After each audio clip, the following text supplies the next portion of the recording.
Hi guys, and welcome to another Watch Geek video and another unboxing and first impressions. Today I have a special pleasure of unboxing the latest Venezianico Nereide GMT called Grand Tour. If you follow my channel, I already featured the regular Nereide GMT in 39, and although I loved that watch and the plan was to keep it in my collection, I actually ended up getting rid of it because it was too thick. They came at 42 and 39. 42 is too big for me, 39 is just right, but at 39 millimeters in diameter and almost 14 millimeters in thickness, I believe it was like 13.7, it just looked kind of chubby and very, very thick. So I couldn't get over it, even though I loved the colorway, I loved the looks, everything. Now they launched the Grand Tour, so let's open the box and see it. And I already sized the watch because I was too excited to do the actual unboxing, so I did unbox it, strapped it on my wrist because I just wanted to make sure that the other dimensions are the same. So this is also a 39mm GMT, just like the regular one.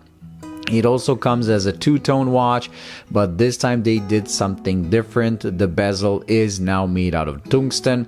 It's done, like I said, a two-tone. It's a rose gold and gray, and I absolutely love the thing. The other change is that now they did the two-tone treatment to the bracelet as well. And now Canova bracelet, although I do prefer their Sansovino bracelet, Canova is actually really good when it comes as a two-tone, because as you can see, these centerpieces really stand out, and the hidden butterfly clasp gives this integrated look where it's just like one piece. Very nice.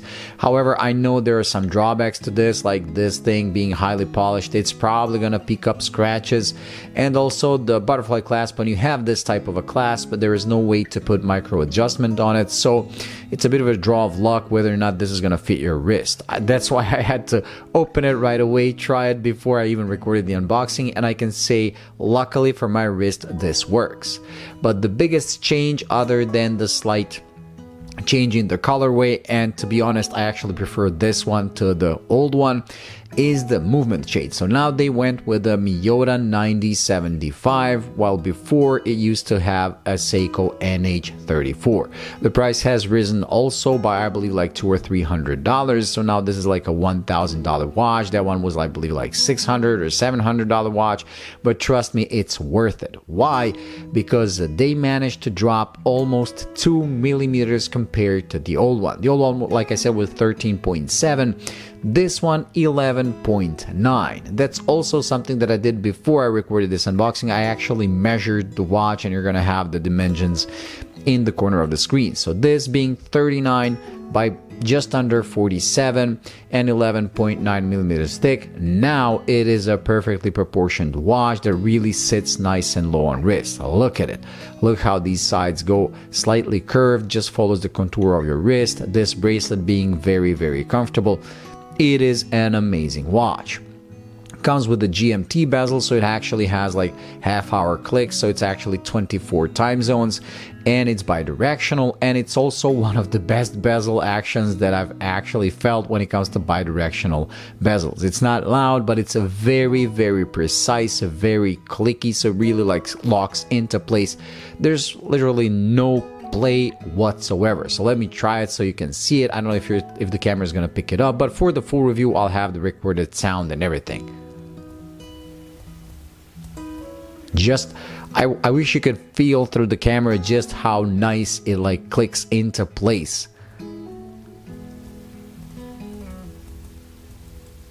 Wow, this is truly impressive. Venezianico is one of those brands that really has increased in quality over time, and this bezel action shows it.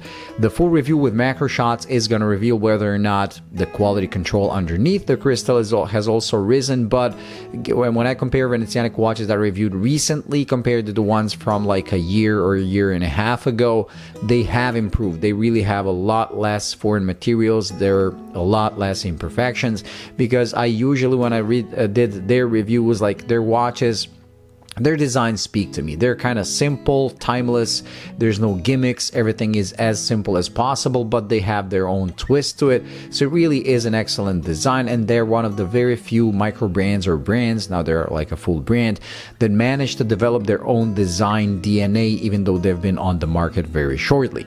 And I always praised their beauty and design, but I was always disappointed by the amount of like scratches and dust under the crystal.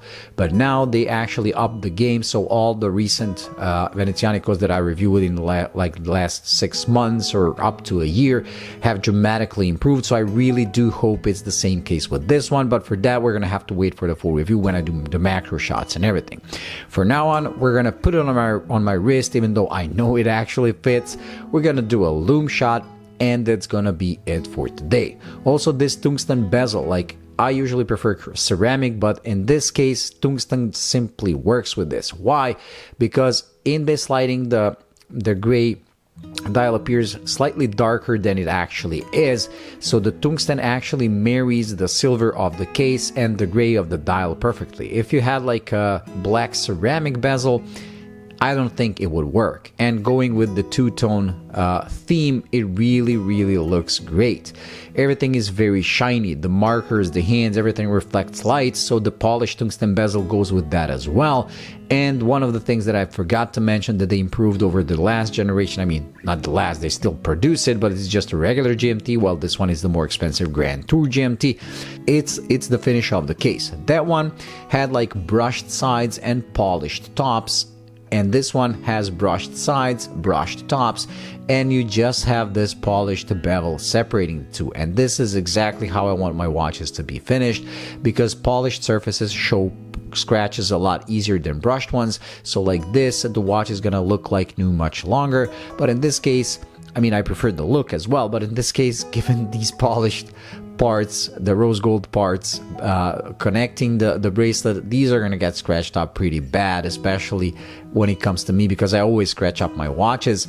But I don't care, because like I said, I wanted to get that one for my collection. I ended up not liking it because it was too thick. This one pretty much solves all the issues I had with this one, improved movement and everything. So this, I do believe it's gonna stay in my collection, unless it kind of like disappoints me when I do the full review and it's like a mess inside. But for now, I mean, like this, when you look at it with your naked eyes, it really looks impressive. Anyways, check out the new GMT Grand Tour, and like I said, do stay tuned for the full review. So now let's put it on my wrist to see how it looks. And my wrist is 6.5 inches, and like I said, with this type of a clasp, it's a bit of a hit and miss whether or not you're gonna be able to pull it off. Okay, so here it is on my 6.5 inch wrist, as you can see, with 39 millimeters in diameter and 47 lug to lug. This fits perfectly. This is how I want a diver to look on my wrist. And look at that butterfly clasp hidden, so it creates this like seamless transition from one side to the other. Incredible, but like I said, it's a bit of a draw of luck whether or not you're gonna find the perfect fit, because there is no micro adjustments. And this is the lack of thickness that I was talking. That watch was like this thick to 39, it just looked chubby and weird. This one follows the contour of my wrist perfectly. Incredible, very good looking watch. Okay, so let's now charge the watch and do a Lume shot, and that's gonna be it for today. Okay, with the watch charged, let's get the camera to focus and turn off the lights. And the Lume is standard for Venezianico, so it's not gonna blow your mind, but it's pretty useful. I'll have the information about the longevity probably for the review, but given that I had the GMT version before this, I was able to read the time all night long. It's just not as nearly as strong as Seiko, but that's because it's a BGW9, so as you can see, it glows blue and it's white during the day. With the C3, they could increase the legibility and make it slightly brighter, but I don't think that would work with the two-tone theme of this watch. And look at this sunburst effect dial. This watch is stunning. I can't wait to put it under macro.